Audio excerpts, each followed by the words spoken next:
So welcome for those of you that can see us and hear us. We're just making a little bit of small talk before the event. We'll probably end up getting started somewhere between 10:03 and 10:05, but welcome. I already have John here from Cadence and Leah. We're just talking about what's going on. Sarah Spiva, our comms director, is in the background. Had a minor snafu on the presentation, but we're getting that fixed, and that will be all ready to go. So John, you're remote in sunny Philadelphia. It's always sunny here in Philadelphia, that's for sure. Well, you know, you can't really say that. It's San Diego's technology's perfect climate. So we're gonna take that sunny mantle from you. And what about you, Leah? I know you're here in town. We've met before. Yes, I'm in Valley Center, which is kind of in town, but it's technically San Diego County. And I just Close enough. I know one of my colleagues is on, and she says that she can't actually hear you talking. So I just wanted to. Can't hear me talking or anyone? Well, she specifically asked if you were talking because she said she couldn't hear. So let me see. I'll ping her real quick. Okay, but you can hear me. I can hear you just fine. Yeah, I can't think of a scenario where the outside people wouldn't be able to hear, but I would. But let me open up my question box to make sure. No, it sounds like it's a her issue. Other people can hear fine. It's a you issue, not a me issue. It's a Christy issue. She'll figure it out. But we're good. I got validation from a couple other people. Right. So those of you that are signing up early, we'll get going here in just a couple of minutes. We're just making some small talk, letting some folks drift in. We're certainly not going to penalize those of you who logged in early like you're supposed to, so thank you for being here. Sarah, it looks like you have it on the screen. Are you going to start the presentation mode, or is it doing the same? There you go. All right. So, John, when we start, we'll just have Sarah drive it. Just let her know to forward, and we'll be fine. Will do. 10:02. We'll just wait a couple more minutes. Boy, it sure was the lousy weather yesterday here in technology's perfect climate. Well, you know, let me jump in there real quick. So when I first started at Cadence 6 years ago, I met with Wendy and Harold, our chairman, Wendy's husband, and you know, we were talking about San Diego, and Harold said something to me that really stuck with me. And he said, you know, in San Diego, we have two types of weather. We have perfect and we have unusual, and it's only unusual if it's not perfect. And so I thought that was the best way to describe San Diego, and so true. You know, I was thinking back to, I was talking to someone back east, and they were telling me they had to cancel a bunch of things because of the weather. And I was trying to think of something that I had to cancel because of the weather. And I'm sure there is something, but, you know, darn if I couldn't come up with anything, you know? Yeah. Might get a little too hot, and you have to take it into air conditioning, but. I'm in Rancho Penasquitos. I'm in my remote office as well, and we don't have air conditioning because we really haven't had a big need for it. Although this year got a little hot, so my spouse is already bothering me for air conditioning. So we'll see what happens. All right, so 10:03. So let's go ahead and kind of officially get started. My name's Kevin Carroll. I'm the Executive Director of Tech San Diego. You can find out more about Tech San Diego at techsd.org. Make sure to look at our tech directory and the other resources there. If you're not a member and would like to be a member, we should probably be talking, especially if you're might be having some challenges around talent acquisition. Seems to be a big thing going on with companies now. We've built a portfolio around there that can helpfully help you out a little bit on that. This event is part of a series on growth and transition, kind of leading out of the pandemic. And so, you know, I've known Cadence Travel for a long time, and I happened to call them a couple of months ago, and I said, geez, you know, how are you guys holding up to this? And as you could expect, you know, they said, well, we're holding up fine, our, you know, clients, but it is different, right? And so that's what this is really about, is what's different, right? A lot of our companies didn't think about travel, right? They know they wrote a check for it every year, and it tended to get larger and larger and larger. But other than that, really didn't think about it. And so I started talking to some of the folks over there. I said, hey, what if we do a webinar? Why is it still important? The changing face.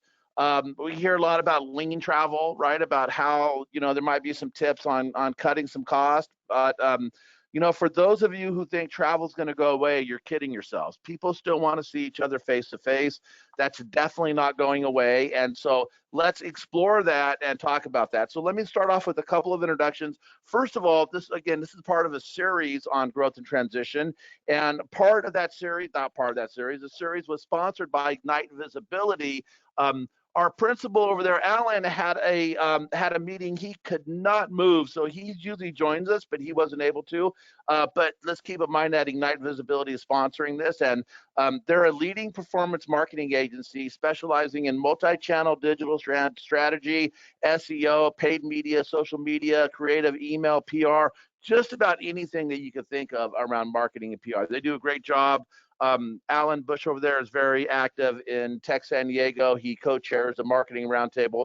Great company. If you have marketing needs, go visit them on the web. Tell them Tech San Diego sent you at Ignite Visibility.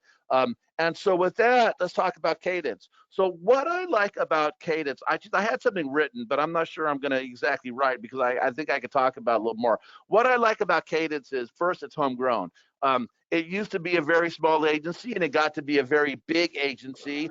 And you think of a travel agencies as just booking flights or booking things, but they do a lot more. And Cadence is always my first referral when I refer someone into having to book anything travel related. Might be a retreat for a company, whatever that is, they help out. I know several people over there. They know what they're doing. They care about what they're doing. I do have a couple bullet points. I think some of the things they're really focused on now is helping you look at your travel budget, staying lean, making sure your travelers have better tips, making sure your meetings or incentive trips are really geared towards keeping your staff happy and everything goes smooth. And let's see, I think that's about all I have for Cadence, but you can always visit Cadence by going to their website at Cadence. I am going to allow John Knob to introduce himself. He's going to walk us through this presentation, and I think Leah, one of the principals over there, is also going to help us if we need to. So John, I'm going to turn it over to you. I'm going to go off camera. I am going to be monitoring the questions in the question box. If there is anything compelling enough where I think I have to interrupt, I will interrupt. I'll use my executive director's prerogative to interrupt. And maybe Leah, you could also kind of help us monitor those questions to see if there's anything really pressing. But if they don't, we're going to let you go and do some Q&A at the end, and I will keep an eye on the Q&A. So with that, John, I'm going to turn it over to your trusty hands and go off screen. Thank you, Kevin, and thank you, Sarah, both of you, for helping get us here in this place, and thanks to our sponsor as well. Very excited to be here to talk about one of my favorite things, travel. Kevin, you did such a great job at setting us up. I apologize in advance for my voice. I'm trying to make it sound less harsh than it is, but I'm battling a little bit of a cold. So I will, usually I'm a lot more sort of soothing to listen to, but I'll do my best. All right, so I want to get started. Before I do, just give you a quick introduction to Leah and myself. So my name is John Knob. I am the Director of Brand and Communications at Cadence. I've been with Cadence for 6 years. I've been in travel for over 23 years. So very excited. Leah Shader, who's here joining us, is our Director of Account Management and Sales, and she's been with us for probably slightly longer than 6 years, I'd say, creeping up on 7.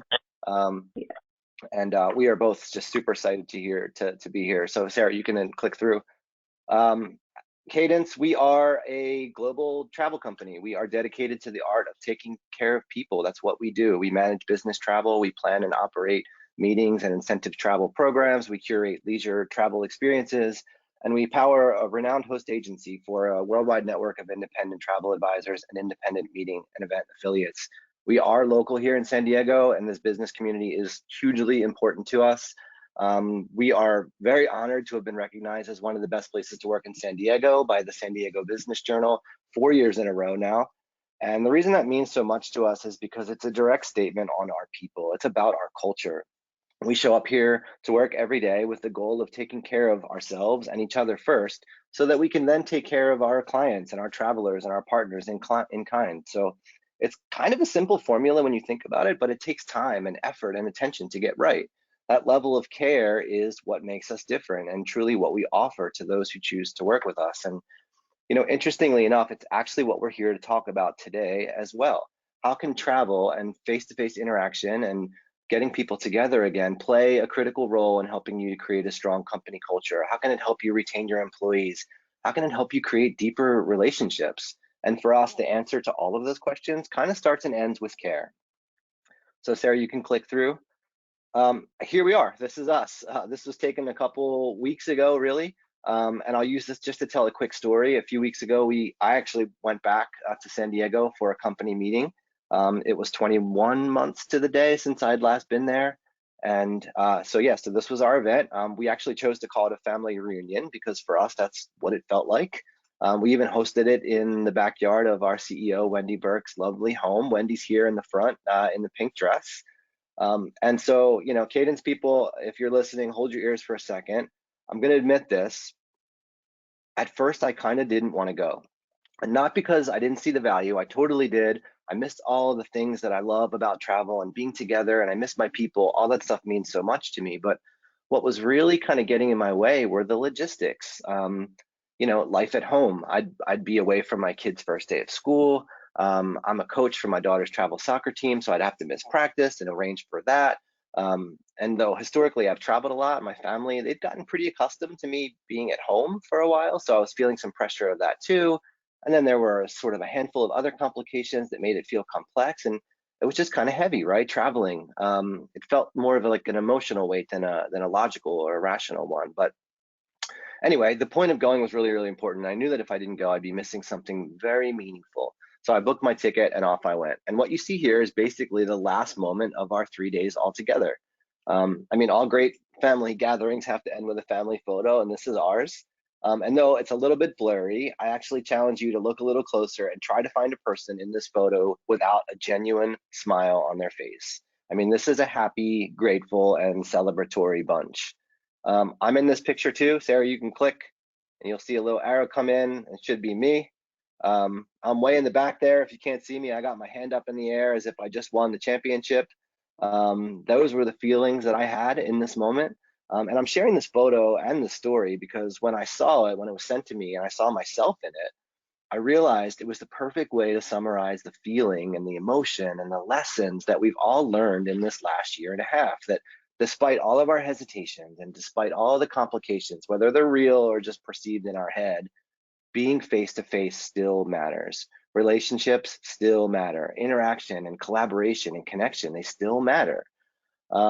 And so over the course of those 4 days, I nearly lost my voice from talking. I met 11 new colleagues in person that I hadn't seen before or even known. I saw our office buzzing. I saw lights on, conversations were flowing, and it all took place in the real world, the actual world, and it was amazing. And it was the same story for everybody in that picture, and that was what was behind those smiles. So you can go ahead, Sarah, back to that photo you just had up there.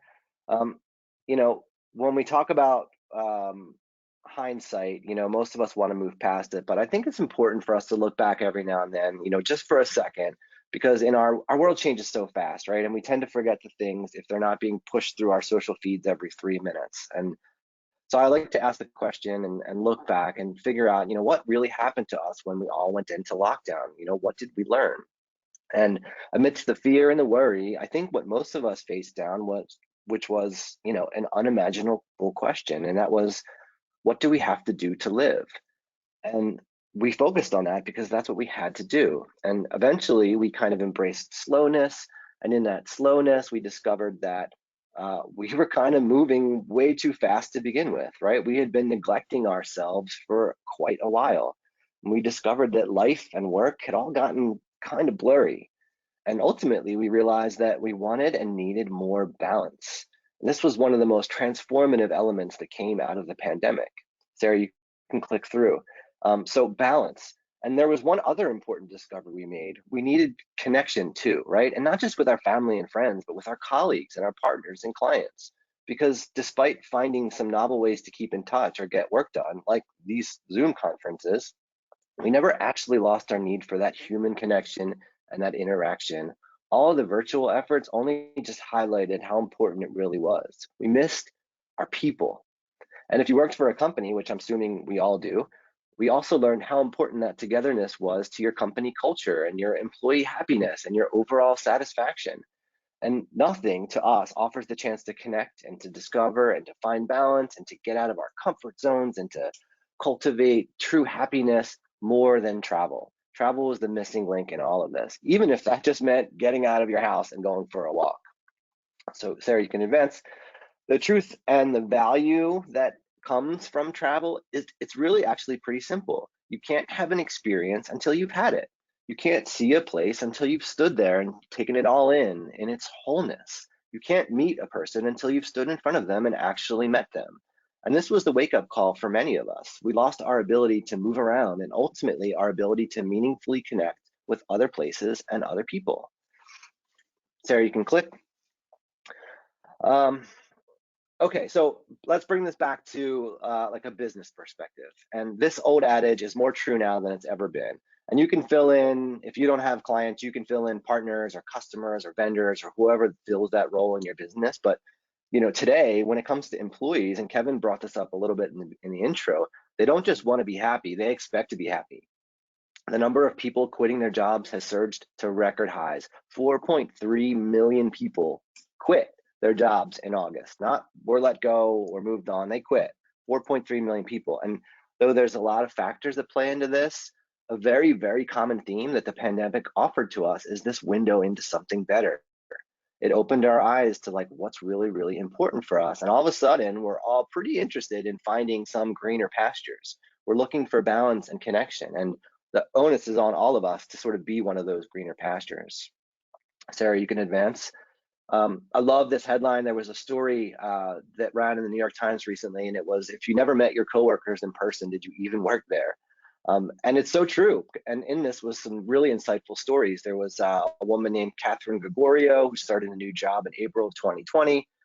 She sat on a zillion Zoom calls and yet never met any of her colleagues. And so a year later, she said, I had to quit. And it made it so much easier because she had no connection with anyone there. There was another person named Chloe Newsome who cycled through 3 jobs in the pandemic and struggled to make connections with her coworkers. Same story, none of whom she ever met. And last month, she joined another company with a former colleague that she already had a relationship with. And then there was one other, Eric Sun, who began working for a consulting firm last August. Eric also never met any of his customers in real life before leaving less than a year later for a different company. I never shook their hands, he said. And it's so important, right? This is what we're all missing. There you can click. Face-to-face still matters. This is what we're climbing uphill to find right now. Humans crave connection. Sarah, you can click through. So this is from a national survey that was recently run in the New York Times, also done by Morning Consult. And in this, we learned that only 31% of us actually want to work full-time remote. A large majority of us want to be in the office or workplace again. We want to be around people. I mean, 45% of people want to actually be there full-time. In that same article, many of those workers who never got the chance to meet their colleagues face to face, they said they'd felt detached and they questioned the purpose of their jobs. So let's not believe that people are happy in their homes or they're fine sitting around and doing nothing, or that the office is dead or that travel doesn't matter, because it really does. Sarah, you can advance.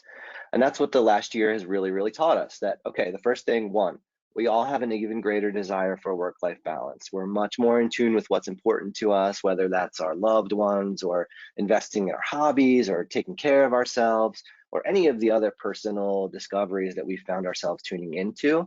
And the second is that, human connection is so important, both personally and professionally. We all know that these relationships within our companies, they create culture, they create stickiness. But beyond that, they do just what these people said they were missing. They add meaning and they add purpose to what we do. Those relationships, they're the color inside the lines. And without them, we're looking at a world with more and more turnover, more associated costs, unsatisfied employees, and ultimately unhappy or underserved clients, which none of us wants. Face-to-face, it matters. Connection, it matters. Travel, it still matters. So there you can click. This is the big concept, right? We believe that travel can help to create happy, connected, and productive employees. It can strengthen your company culture and forge meaningful, lasting relationships with clients and partners alike. And so we're going to show you how to do it. Sarah, you can click through. So let's start by putting some of the pieces on the table. While there are a lot of varying experiences, the surveys and studies will tell us that. And Sarah, these are just kind of a bulleted list. You can click through a couple of them. The first one is that we're in an unprecedented job market. As we already talked about, everyone's looking for talent. More and more people are leaving jobs to focus on greener pastures. The second one, look, employee retention and engagement, it's more and critical than it ever has been. Kevin, again, alluded to this. We know this is a problem everywhere. Finding talent, onboarding, training, it's incredibly taxing. It takes time. Keeping great employees and ensuring they're engaged it's just essential. We have to do it. And if travel's already a part of your organization, your travel policy probably needs some dusting off as well. The third thing, uncertainty. This is the rule of the day for everyone. I mean, moving around the world is difficult. There's more to consider. There's more nuance. There's so many different positions to account for. There was a survey last month done by Concur, and they found that 99% of travelers said that travel was more challenging for them. It's the most significant impact that the pandemic has had on our industry. And the snowball effect of even a few days away can be daunting for some. So we just have to pay attention to this. And yet, despite all that, you'll see the fourth point, most people actually want to travel or they're already traveling. It's amazing. Demand in the US is really, really high. Hotels are doing well. Room revenue is up. I mean, hotel occupancy from the summer looked a lot like the hotel occupancy from pre-pandemic. It was only down 5 or 6%, according to the US Travel Association. So that was huge, huge news. And then, Sarah, you can click. When we're talking about leisure travel, demand is like through the roof. I mean, we are seeing an all-time high for leisure travel demand. And it makes sense, right? We all stayed home and saved money, and we dreamt about getting out of our houses and getting away. If we had bucket lists, we put them on the back burner and they burnt to a crisp back there. But now it's finally open. Things are opening back up domestically and abroad. Vaccines are in place. Restrictions are lifting. It's getting easier, and demand is searing hot. The next bullet point, is about business travel. What we're hearing about business travel is they do want to travel. They just want to travel a little bit less, and they want to do it a little bit more thoughtfully. 70% of those surveyed say they're ready to get out and service their clients and see their prospects again. Meetings themselves, they're becoming more purposeful, mainly because they have to. Meetings are evolving. Hybrid and virtual, like what we're doing here, it's still viable options. Large group events are changing and shrinking.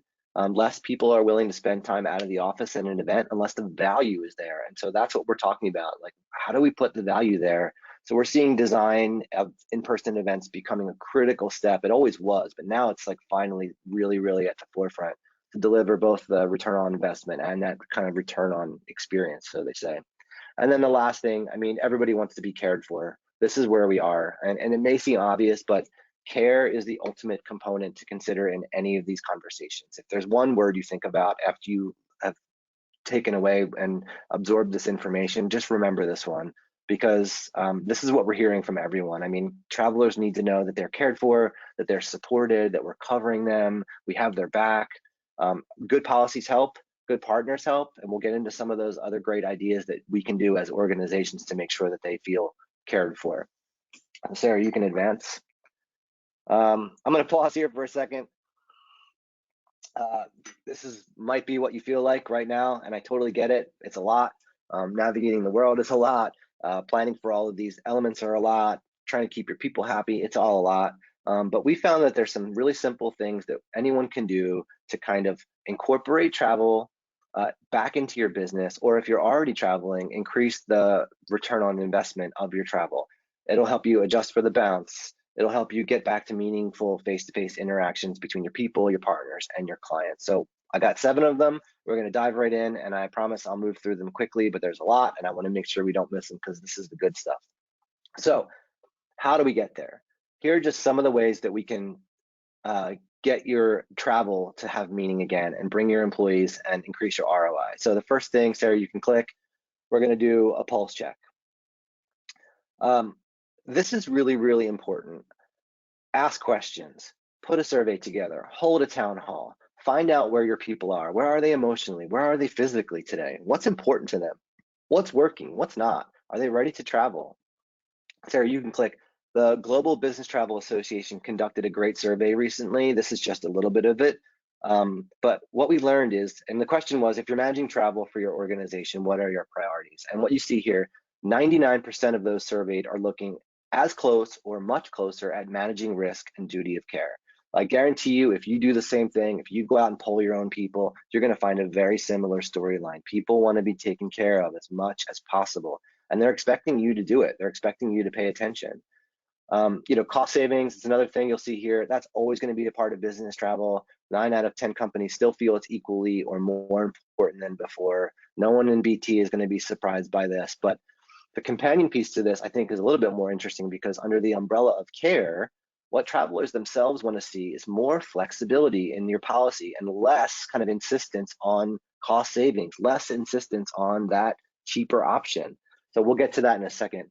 The last thing before I leave this slide, the traveler satisfaction line, and sorry, Sarah, you're doing a great job keeping up with my craziness here, but the second line above here is the most compelling line here on this chart, and this is the theme that's moving up the list fast. If you combine those two things, 99% say this is equally or more important than before. This is a siren call to all those elements that we just went through. We need to consider this craving for more overall satisfaction and meaning in everything we do, especially in travel. Okay, so take the pulse. The second thing, be flexible. Okay, so as I just mentioned, flexibility is the word of the day, month, year. It's one of the most important things we can do for ourselves and for our travelers. The pulse check's going to inform a lot of decisions, but chief among them, you're going to find that your new, revised, or re-implemented travel policy has to include some flexibility. Sarah, you can click. There was a survey that Concur, who manages expense, everybody knows Concur, they did of their travelers before their big event last month. 89% of them want to see changes to policies to prioritize health and safety. 9 out of 10 people say we got to prioritize this stuff. 20% of them are going to leave if you don't exhibit that people first attitude in your travel policies. And half of those people feel like you already didn't adjust with our new way of working. And then more than half of them are likely to just walk away altogether if they don't see flexibility in the reentry stage. So this part is really, really important. So I'm going to click through and just show you really quickly some of those ways that you can infuse some of this care into your travel policies. So Sarah, you can click through. Maybe it's approving those nonstop flights or allowing for shorter trips or less frequent trips.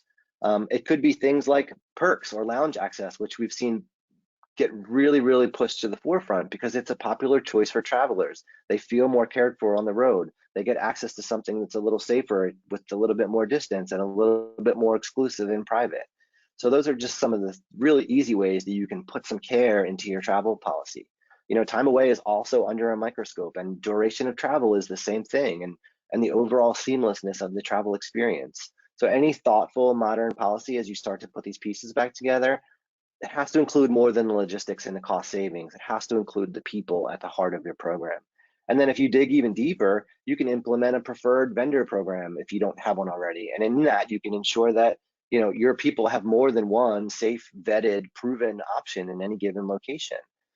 And to go beyond that, you can ensure that those vendors in your program, they also align with those health and safety standards that you hold so true, or your sustainability practices, or any other element that align with your company values or your employees' personal values. All that stuff that you're going to uncover in the pulse check. So if you do all of this stuff purposely while also focusing on this cost and the care, you're going to go a long way to show your most valuable people just how important they are to your organization. And that's what we're doing. We're building a culture of care around travel. Okay, so the third thing, Sarah, you can click, multi-purpose travel. This is one of the hottest emerging trends to get highlighted during the pandemic, multi-purpose travel. We've probably all heard about bleisure before, which was the sort of combination of tacking on a leisure travel experience to a scheduled business trip. This is actually working a little bit in the opposite direction now, where travelers are adding business to their leisure trips or extending their stays to work in locations after the vacation is over. Since remote work, it's become so much more widely accepted. And if you were paying attention sort of in the summer and then even well into this year, a lot of hotels, really smart hotels, were doing this early in the pandemic. They were offering packages to work from their hotels and resorts. They were offering dedicated service and enhanced safety and cleaning and privacy thanks to less crowds. And it made a lot of sense. I mean, why work from home when you can work from your vacation? You can do Zoom from Manalani in Hawaii. You could do it beachside. It's pretty amazing. And this was a booming opportunity that's showing up more and more. Sarah, you can click and just kind of hit the button. A couple of things will happen when you do that. We saw these headlines just popping up everywhere. Family-friendly resorts seeing a boom in meeting business. This was a trend that smart planners already know, right? If you invite your attendees and allow them to bring their family, they're going to show up because it checks a few boxes for them. It allows semi-vacations. It allows them to stay together. It eases the burden on one parent being away for too long. It's a multi-purpose trip. For business events, it's even clearer, right? If you're going to have an internal meeting, combine it with a conference or an office visit that your people are already attending. It eases the burden on travel. It saves money. It helps with sustainability. And in survey after survey, this is what people want. They want us to be thinking about sustainability in travel. 92% in that GBTA survey that I showed you earlier, 92% of people said that their sustainability of their travel program was more important to them now than ever. I mean, these are things that we simply can't ignore. So a great way for you to infuse travel into your culture is to allow for and specifically orchestrate these kind of multi-purpose travel opportunities. So meetings in conjunctions with conferences, or allowing families to join meetings in desirable locations, or encouraging your business travelers to mix personal with that time, even allowing remote work to happen further afield in their home office. Okay, the fourth thing here, out of 7, we're getting close. So unplug, truly encourage and support time off. Most of us discovered during the pandemic that we were not taking care of ourselves. The boom in sales of things like Pelotons and exercise equipment, and the rise of mental health and wellness apps, including meditation and mindfulness guides, they were wildly popular for a reason. We were burnt out, we didn't know it, and now we were locked at home and we had very little ways to shed any of the stress. So much more than anything we had ever had to deal with. And before we would just say, oh, well, I want to get away, but now we didn't even have the hope of getting away. So Sarah, you can click. Here in the US, this is going to be surprising to anybody because in the US, we've struggled to take vacation time long before COVID upended travel and tourism. Pre-pandemic, Americans didn't use roughly a quarter of their annual paid time off. This is some research by the US Travel Association. 768 million vacation days wasted. I mean, last year alone, workers gave up 33% of their vacation time. Now, part of that is that they couldn't go anywhere, but this was a trend that's been going on over and over and over again. And none of us can really be surprised because prior to the pandemic, we were all workaholics, and we probably still are, but we're finally tuning into something that's a little bit bigger, and it's something that only travel can offer back to us. Because numerous studies have shown that taking vacation can reduce stress. It can help prevent burnout and promote work-life balance, all of which typically lead to happier, more productive people. So time off, PTO time, vacation time, it's all invaluable currency for you to leverage, and you do well to embrace it as a key component, both in policy and practice. This last piece here, according to the Wall Street Journal last week, employee requests for time off were up almost 17% compared with the same month. So the demand is here. We're saying we're not doing this anymore. We're going on vacation. So here are some easy ways for us to include vacation and travel as a benefit for you. So the first thing, Sarah, if you click, it'll come up. The first thing is quite simple. We can just offer more time. An added week of vacation for a job well done. Maybe it's a 4-day work week here and there, or even just some daily scheduled white space as a respite from your desk to enjoy a park nearby. Some companies, they're even incorporating like annual vacation stipends. Giving more time is going to encourage people to travel and experience more things. The second thing, incentives. We all know the problem of not taking vacations is pretty deep rooted, and the workaholic types, they may still need a different kind of motivation. So maybe we offer them incentives to take their time. A great example that I read recently, the US Travel Association, they offer just 500 bucks. It's not a lot, but they offer $500 of additional annual pay to their employees if they use all their vacation days. And when they implemented it, they saw their vacation increase. The employees who are using all their vacations increased from 19% to 91%. So 500 bucks got all that stuff done. And then the last thing, I'm going to sit on this one just for a second because it's really important to us, but we feel like the best way to encourage time off is to provide people with access to travel advisors and travel planning services. In the same way we typically will give them support for things like HR or 401k benefits or advisors to help them with their medical benefits, some companies are keen to take the guesswork and the legwork out of the equation and offer access to a travel advisor. There's exclusive perks, there's deals, there's relationships, and mainly there's a level of support that only an expert travel advisor can provide. So just like you offer someone benefits, leisure travel can become more than a personal thing that we do on the side. It actually can become a perk of employment. And if you have a travel management company, chances are they're already able to connect you to a service like this. But if not, you can certainly kind of make this happen really easily. You can implement this in a lot of different ways. I mean, you can have advisors that are retained as part of your staff on a subscription-based model. You can host HR days to connect varied specialty planners to eager vacationers. Any way that you can fold in these advisors, I think will be a benefit to you. And when you do this, something really incredible happens. You can help your people set long-term life goals to include travel in the same way that they set money aside for retirement or college or any other big purchase. It's a really smart and caring solution because who doesn't have a bucket list to include travel? So imagine the impact that you could make to your company culture and your ROI if you connect them to this overarching idea of travel as a life goal. Because when they climb into that safari jeep or when they set sail on that Mediterranean cruise or when they zip line through the rainforest, they're going to connect that experience to you forever.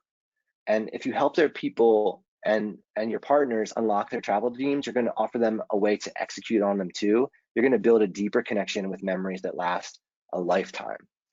Okay, so where are we? We're at number 5. Okay. Sorry, my voice is coming along. Bring people together again with purpose. There's really no bad place to start here. Internal meetings, executive getaways, team building, even happy hours. People want to feel a part of something, and that sense of connection only happens in the real world. Doing live events doesn't have to mean sitting in a windowless room, and getting your team together doesn't have to take place in your conference room either. Take them on the road, get them offline if you really want to see them connect and find meaning and purpose together. Because one of the easiest ways for you to add value back to your face-to-face is to ensure you know why you're actually doing it in person. It sounds so simple, but we all know of this meme, right? I survived a meeting that should have been an email. And we know it because it's so true. And frankly, now we're at the point of being able to say, this event could have been a Zoom call. Like, why did I travel here for this? Because the truth be told, a lot of them could. So travel for meetings, we know it has all sorts of costs. The least you can do is ensure it's worth your time and effort. So here's just a few ideas to make sure that when you do meet in person, you know why you're doing it. Sarah, you can click. Networking is a great one, right? You can't network online. It just doesn't work. Sales too, or anything client, vendor, or partner specific. If your goal is to make an impression or share your story or hear from and engage with other people, maybe it's to form partnerships or build relationships, you simply have to do this in person to make any kind of meaningful connection. And imagine the competitive edge if you get an RFP or request a bid on something and you're the one that actually shows up in person versus sending your pitch through email or Zoom. It could be tremendous. Collaboration, ideation, strategy planning, these are all great reasons to be together in person. Ideas are shared more openly and willingly in rooms where we can literally see eye to eye with each other. People feel freer to share when they can read your body language and sense timing. Zoom takes all of those dynamics away from us. So these are great reasons to meet in purpose. Team building, another tried and true method for getting people together. If you want to build a team and make them stronger, put them in the same place and watch what happens. You cannot do this online. And as we already learned from some of these early examples that I went through, culture is critical today. People are leaving their jobs because of lack of culture, lack of cohesion, lack of connection to their people. We can't ignore it. If we're going to get together, this is a great reason to do it. And finally, it's okay to rethink your incentive travels too. We've planned and executed on countless group incentive travels for years, right? We all get everybody together and we go to the one hotel together, but we've actually seen some shifts in that, and that model still works, but other models work as well. Since the pandemic's begun, we've done more personal incentive travel trips than anything else, and it works kind of the same way you'd plan a leisure travel. A company will give us or assign a set amount of money for us, and we pair them with an advisor, and they get to create a personalized vacation within that preset budget. And it's incredibly successful because it's personal and it's flexible, and it plays to all of these things that we know are really, really important: an individual's own sense of comfort and safety. So these are just some of the easy ways for you to say, okay, we're going to meet in person, but we're going to do it with purpose. And then all of that said, if your goal is to like deliver the latest sales figures, okay, maybe you can do that on Zoom, right? If all they need to do is listen and absorb, then that's perfect. But if you need to capture any of this stuff, you need to do it in person. So let's move away from events just to have them and move towards purposeful design. Okay, the next thing up is everyone's favorite, travel policy. We need to engage in policy conversations together. Maybe you have a travel policy, hopefully you do. Either way, it's always a good idea to reassess it and make sure that all of these elements that you're hearing on the ground, they line up with the policies and the processes that you've actually formalized on paper. And if there's one word of advice we can offer here, it's to include more people in your organization in the conversation. We want to make sure we're covering as many viewpoints as possible. So typically this was HR and finance, but let's bring in sales, let's bring in the executives, let's bring in security and the managers and the road warriors. All of them have a stake in your policy. And frankly, they all have different needs that should be considered and addressed at some point. So create a committee, just ensure that it's more than just the finance and the HR teams. And it might be harder to do this at first, but doing it right when you take the time to do it will be tremendously beneficial for you. And we already suggested an important piece, which was start by taking a pulse check. Are my people willing to travel? What do they need to feel safe? What's important to them? Do we have partnerships? All of these answers will be available to you, and you need to communicate them clearly and consistently. And when you actually do get down to talk about your policy, we have a little bit more advice, and it's, again, the same word that I keep saying over and over again. Start with care.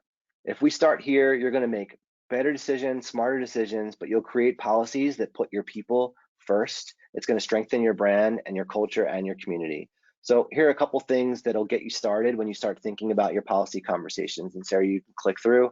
And this is just a bulleted list. So these are just some of the things that we're seeing as kind of essentials in the new policy. These are the questions that we're seeing a lot of companies ask, right? So everything's digital these days. So what are the apps? What are the tools that we're pushing out to our people that will help them travel easier?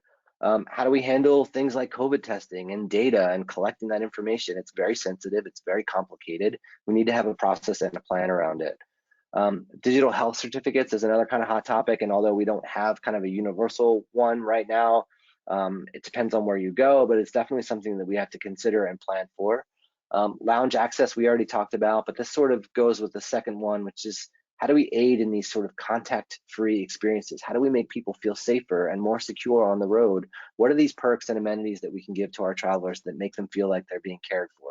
And that includes giving them, PPE, like, do we provide masks? Do we provide sanitizer? Do we provide anything else that's company issued that makes our travelers feel safe and cared for when they're out there?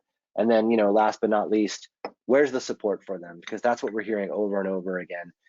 Questions need answers. When people are on the road, they need to know that somebody's there to support them. So having a trusted either internal resource or external travel management company, customer service, or an advisor to make sure that they feel supported is absolutely critical.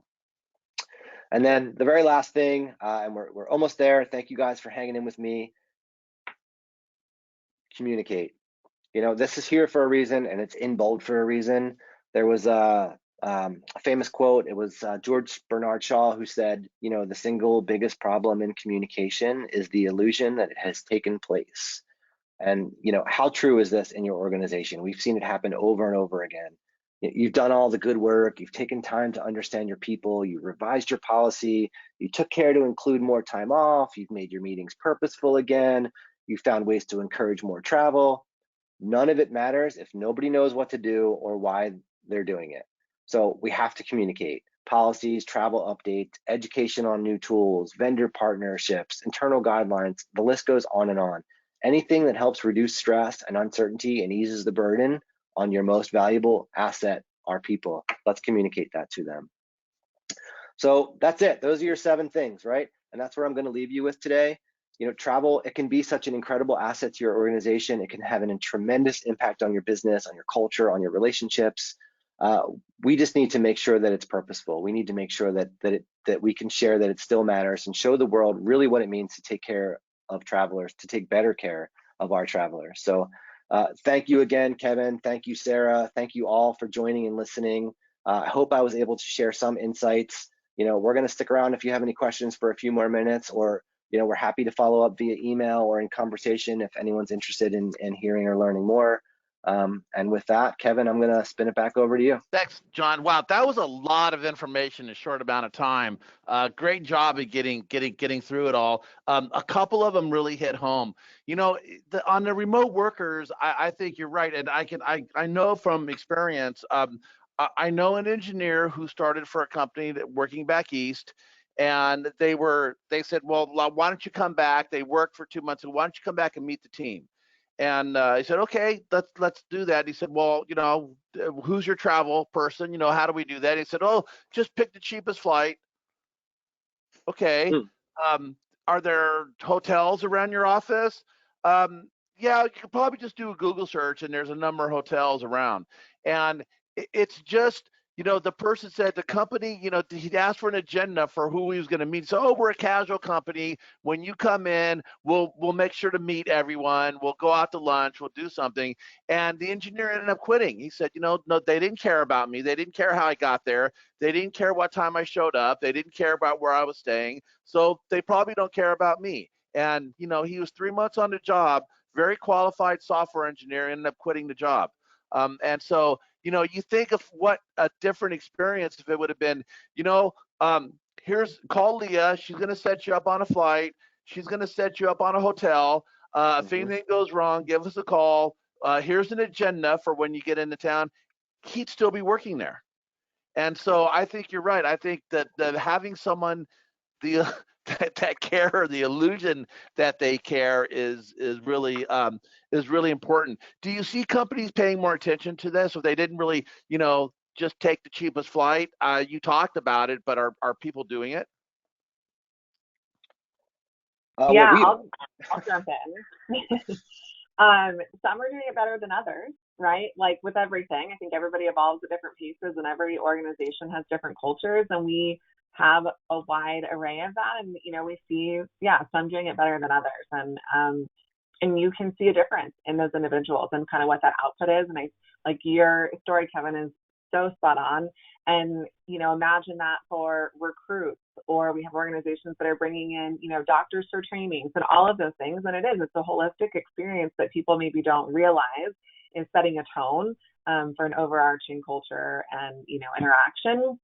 And then think about that like internationally, right? Like the added just pressure and question and things that are changing it's really insane, frankly. Like if there's any component of international travel, people are so hesitant to try to figure that out on their own. And, you know, even if they feel like they've done all their research, they want somebody to validate that they saw all the right things, that they actually have covered everything. And there's just something about having, you know, some extra like support around that that's a game changer. You know, I thought John's example of having access to the lounge, right? It seems unimportant, but that can make a whole bunch of difference. You know, these, you know, airports are crowded, and they're getting more crowded, and having access to a lounge. I didn't realize that, you know, corporations could finagle access to their employees for lounges, but I guess they can. Yeah, there's kind of a few different ways. Like you can actually do annual memberships. So sometimes we'll see organizations take their top road warriors and get them an annual membership because we know that they're going to be on the road a lot. And usually those people are also the same people that are bringing a lot of revenue to your organization, right? It's usually the salespeople and the people that we know the next day when they get to their location, they're doing a really big pitch or something like that. So we want them to feel super rested. If they have a layover, they're in a lounge where they can work on a presentation and be really productive. So yeah, we're actually seeing that a lot. Now, are people starting to rely on traditional travel agencies to do much more than book flights? If I called my contact over there at Cadence and I said, look, we're having a retreat. I need someone to help me with the catering, everything. Maybe even plan some activities. How am I going to get my people to SeaWorld if the retreat's in San Diego? I mean, do you guys, do you see the demands upon traditional travel agencies increasing, and it's more than just, booking flights and hotels? Yeah, so it depends on the travel agency, right? We happen to have a whole division that's a meetings and incentives division. And so, yes, they do full program management and they do all of the things. If it were just a business travel agency, then likely not, right? Where generally the business travel division is more focused on logistics of getting you there, getting your car once you're there, and where you're going to stay. The piece more traditionally for business travel that's changing is how consultative that's getting, right? On like what things you need to consider. And I think we really see ourselves as consultants more than just like a logistics booking company. But yeah, if you're working with a meetings and incentives organization, absolutely. All the things. Are the billing models changed? 'Cause I know in the past, lots of travel agencies would make their revenue off of bookings, right? And so with those margins going down and you guys providing much more consultative services, I imagine that the billing model has changed. Would that be accurate? Yeah, it's definitely an ongoing conversation in the industry about where that evolves to. And really just looking at like what are the pieces that take more time and more consultation, right? And maybe increasing those and decreasing others where labor is less, and really just making it make sense for everybody. But I think all of those things, are just unique situations with that organization. What are they looking for? What are you providing? What does that look like? And trying to be flexible so that everybody feels like they're really getting what they need. But it's definitely a conversation. Yeah, I'm really getting a sense that companies may be missing the boat on this. And you talked about the complexity of travel, right? I mean, why not just offload that? And regardless of who pays, or I'm not going to say regardless how much, because it is an issue. John pointed out that, the maintaining cost is an issue, but, even more important is again, what we refer to throughout the presentation is about making people feel like people care for them. And I don't see how you make people care for them if you leave them kind of to their own devices on travel. Yeah, it's a holistic conversation, right? And that's kind of your question about, if I did want to have this aspect or this component, could you help me? I mean, that's really kind of what we're getting at here, right? Is that you can look at travel as one little piece of the puzzle, or you could look at it as something that's actually bigger. It has more meaning. It touches different places in the organization. And thankfully we're able to do that in a lot of the cases, but we're also doing one-off for those people that just need those things. But the more that we can get people to consider travel as kind of a holistic experience and offer this sort of level of care that we see as being the most critical component, we feel like the better. Our partners like that business, right? They like that multi-touch business where they're coordinating. They're seeing a leisure travel booking from the CEO, and they're seeing their groups fill up their meeting space, and they're seeing the road warriors kind of fill rooms night in, night out. Like that's what we call stickiness, and it resonates across everyone, and it's just good business. So how is Cadence different from maybe other agencies? If someone's looking at, I'm going to give you, look, this isn't a commercial for Cadence, but you guys were kind enough, so I want to make sure that I love Cadence and not everyone knows about them. So if I was looking at travel agencies and I was looking at different ones, and I was on San Diego Tech Company, why would I want to go to Cadence? Well, thank you, Kevin. Well, one of the key things is what John was just mentioning, is that our business was developed kind of over time based on what the customer needed. And so we do have a full business travel division, a full meetings and incentives division, and a full leisure division. And so it's a holistic picture, right? Because if you have an employee, they kind of know that I have this one organization that understands me, my culture. I go to them for anything travel related. It just kind of makes that whole experience seamless. And so that is unique because a lot of organizations, you'll have like an incentive house, or you'll have a business travel agency, right? Or you have like these leisure people over here that know nothing about the others. And so it really is that. And again, it was solely developed off of, well, what do our customers need? Our founder, Wendy, first she had a leisure client. She's like, oh, wait, he's the CEO of a company. And so she starts helping with business travel, and, it really just evolved. And so that also is kind of the other thing, is we're always evolving what we do based on what our customers need. Like, we are never just stuck in, well, we do A, B, and C. If our customer needs something different, which again, now we're seeing how travel is evolving over the last year and a half, then we pivot. And it's all because this word that, John was saying for the last 30 minutes about we care. Like, we just genuinely care about our people, our employees, and that's why we have a lot of really tenured employees, but we also genuinely care about our other people and the other people on the road, because we've been travelers. Like, if you haven't cried in an airport, you probably haven't traveled, right? Like, there's just something about the actual travel piece and some of those experiences that can be challenging. And so, like, we want to make those as great as possible. And that's really all we have is people. We just help, sell other.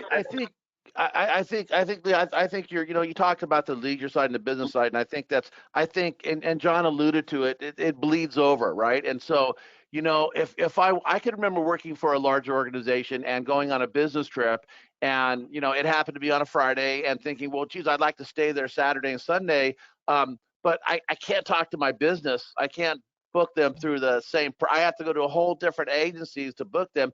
How nice would it have been if the company would have said, no, we want you to use the same agencies, and they can help you. And by the way, we'll pay for any fees that come with that on booking. And so, again, I think encouraging your employees to take that time off is critically important. A couple years, I know we're coming up against 11 o'clock. We'll go ahead and make sure we break on time. But a couple years ago, the tech companies thought that as an employee perk, it would be any time off, right? You take off as much as you want, whenever you want. And that sounds like a great idea. The problem is no one takes off, right? And so, at first they're happy because they're seeing this minor increase in productivity, but the reality is over a longer period of time, it's going to cause some burnout and some other things. So if you're going to have this policy about, you're going to promote it in your perks package about, any time off, you better have some type of activity that's going to encourage people to take off. And I think that's where, a Cadence travel,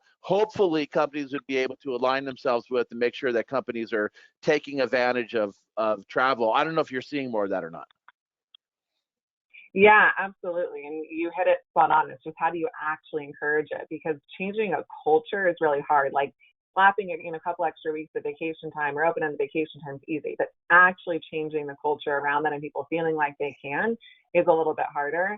And so, yeah, bringing those people in or paying a fee for, them to be able to do it, that really shows that you are serious about it. And it's something so easy to do. And yeah, so we've been like physically in offices, there's an HR fair day, right? And you bring in your healthcare providers and all that. Well, then there's a leisure table too. And that just shows that you see those two, really equal. Well, we're talking a lot about Tech San Diego, about talent acquisition, so we'll make sure to refer people over there. How do people get a hold of you or Cadence? Definitely check out our website. There's ways to contact us there, kind of depending on, I think, which opportunity you're looking for first and who you'd like to connect with. And there's kind of the general, like, hello at Cadence, or you can target them based on the vision. But that'll give some more insight and be a good direction. I'm going to assume it's just cadence.com. CadenceTravel.com. Thank you. CadenceTravel.com. And we'll put that in the notes. This will be on YouTube at the Tech San Diego channel, and we'll make sure to put all that contact information on notes. Okay, any last comments for John or Leah before we go? Looks like that's it, right? You guys said it all. There's nothing else to say. So thank you very much. Thank you for taking time out of what I imagine is a very, very busy schedule to walk us through the importance of travel. I think you guys did a great job, and we will see you in the not too distant future, I hope, in person. Thank you very much. Awesome. Thank you. Thank you to all the attendees, and go to Tech San Diego to look for future events, and we'll close this session down. Thank you very much. Sarah, anything else?